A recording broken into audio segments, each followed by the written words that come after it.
माघ मकर गत रवि जब होई, तीरथ पति आव सब कोई।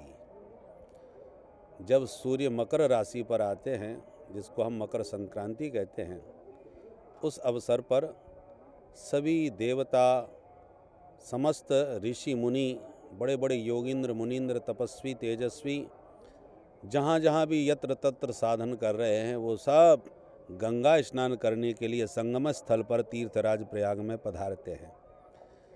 प्रयाग बहुत हैं, परंतु प्रयागराज जहाँ पर त्रिवेणी का संगम है, गंगा, यमुना और सरस्वती। गंगा यमुना की प्रकट धारा है गौर और श्याम वर्ण की, और सरस्वती इन्हीं के अंतस्थ में विराजमान है। वो अदृश्य रूप से यहाँ विराजमान हैं, इसलिए ये त्रिवेणी है। इस पुण्य काल में चारों ओर बड़े बड़े महात्मा विद्वान सत्संग करते हैं। देह की शुद्धि तो संगम स्नान से होती है, परंतु चित्त की शुद्धि तो सत्संग से ही होती है। भगवान बाहर की सुंदरता पर मुग्ध नहीं होते, अपितु भीतर के सौंदर्य पर निहाल होते हैं। इसलिए निर्मल मन जन सो मोहि पावा, मोहि कपट छल छिद्र न भावा। तो तन से जहाँ गंगा स्नान करने से जीव पावन पवित्र होता है, वहीं वास्तविक संतों की वाणी से निकली हुई जो सत्संग की दिव्य अविरल धारा है, सरस्वती गुप्त है ना। यहाँ पर सरस्वती का मतलब क्या है? ब्रह्म विद्या की चर्चा जो विद्वानों के द्वारा, संतों के द्वारा निकलती है, उनकी वाणी से वही सरस्वती की धारा है।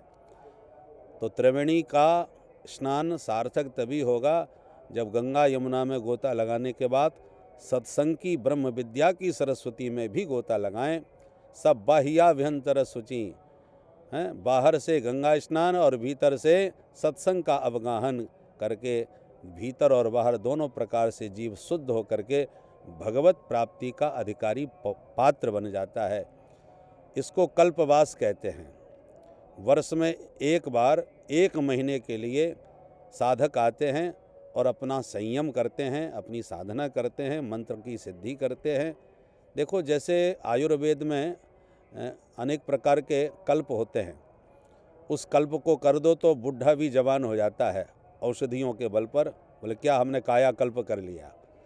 ऐसे ही वर्ष भर में अनेक प्रकार के चित्त में जो दोष आ जाते हैं, संसार के अनेक प्रकार के क्लेश चित्त में भर जाते हैं, उन सब की शुद्धि के लिए हम लोग यहाँ आते हैं, अपने को तपाते हैं, सत्संग में अपने को डुबो करके अपने चित्त की जो भी दूषित वृत्तियाँ हैं उनको निकाल करके भीतर से शुद्ध होते हैं। क्योंकि हृदय में हरि विराजते हैं सबके। हृदय में हरि तभी प्रकट रूप से विराजेंगे जब हृदय आपका शीतल और स्वच्छ होगा। एक श्वान भी जब बैठता है तो अपनी पूंछ से, अपने पैरों से भूमि को अपने योग्य बना करके बैठता है। तो यदि ठाकुर जी हृदय में बैठे हैं तो भूमि हमारी ठाकुर जी के निवास स्थान के योग्य होना चाहिए। उसके लिए हमें यह 1 मास पर्यंत साधन करके अपने हृदय की भूमि को भी पवित्र करना चाहिए।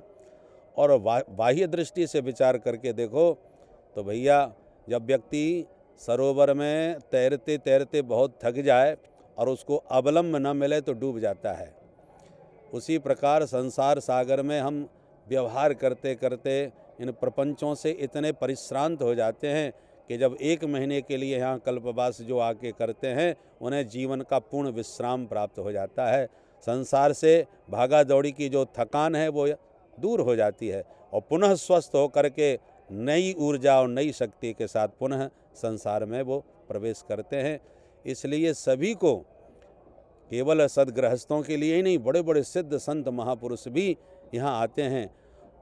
दिखाई भले ही न पड़े, क्योंकि जो दिव्य महापुरुष हैं वो सूक्ष्म शरीर से भी पधारते हैं, परंतु जो भी महापुरुष यहाँ घूम रहे हैं, आ रहे हैं, उनका स्पर्श करती हुई वायु जब आपका स्पर्श करेगी तो उनकी तपस्या और उनकी दिव्यता के जो परमाणु हैं वो आपको भी प्रभावित करेंगे। इसलिए दृश्यादृश्य रूप से अनेक विभूतियाँ यहाँ पधारती हैं। अतः हमको पता चले या न चले, पर जो आ गए केवल यहाँ निवास मात्र से, भले ही आपसे भजन न बने, भले ही आपसे सत्संग न बने, परंतु यदि हाँ आ गए आप, तो कितना भी कोशिश करो, जहाँ सत्संग के माइक बज रहे हैं वो कान में तुम्हारे आवाज़ जाएगी ही जाएगी। चाहे जितना आप रोको, जो दिव्य संत महापुरुष जो घूम फिर रहे हैं उन पर तुम्हारी दृष्टि जाएगी ही जाएगी। तो अनिच्छापूर्वक भी व्यक्ति के कल्याण के मार्ग प्रशस्त हो जाते हैं। इसलिए सभी को इस पावन पर्व पर आकर के अपनी जीवन को कृतार्थ करना चाहिए, क्योंकि मानव जीवन इसी के लिए मिला है। ये भूमि भारत की उपासना की भूमि है, बाकी तो सर्वत्र वासना का राज्य है। इसलिए मानव जीवन उपासना से ही सार्थक होता है। बहुत बहुत धन्यवाद। बोल गंगा मैया की जय।